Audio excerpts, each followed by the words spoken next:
J'avais fait des études d'art et je voulais continuer. C'était ma grande ambition. C'était une période heureuse de ma vie.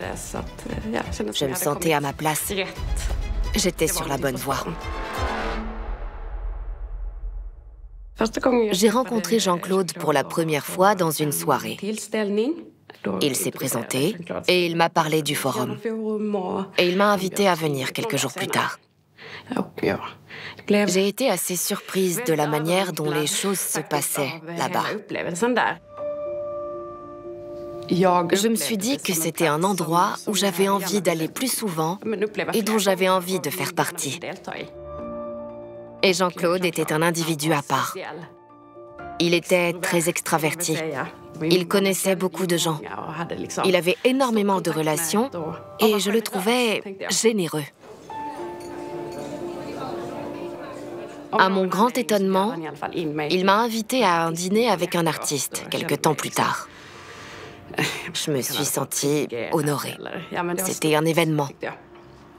C'est à ce moment-là que Jean-Claude a commencé à essayer de se rapprocher de moi. Dans ma tête, je me disais, jamais de la vie. Ce n'était pas du tout ce que je recherchais. Je considérais notre différence d'âge comme un obstacle. Il avait 40 ans de plus que moi.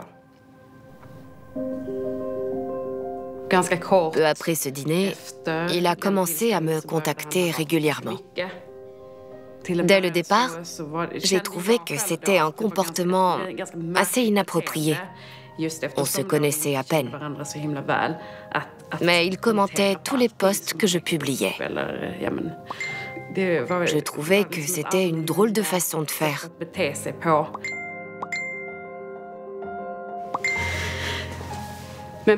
D'une certaine façon, peut-être que j'étais flattée. Il connaissait énormément de monde, les gens l'admiraient, et c'est moi qu'il avait choisi de contacter. Mais, en fin de compte, je me suis dit que ça allait trop loin, et j'étais mal à l'aise. Comme il a continué, j'ai décidé de couper les ponts.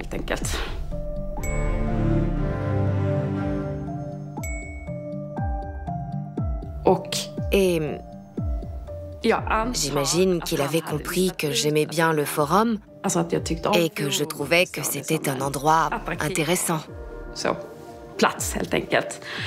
Quand j'ai tapé du poing sur la table et que je lui ai dit que je ne voulais plus avoir de contact avec lui, il m'a proposé un emploi à Forum.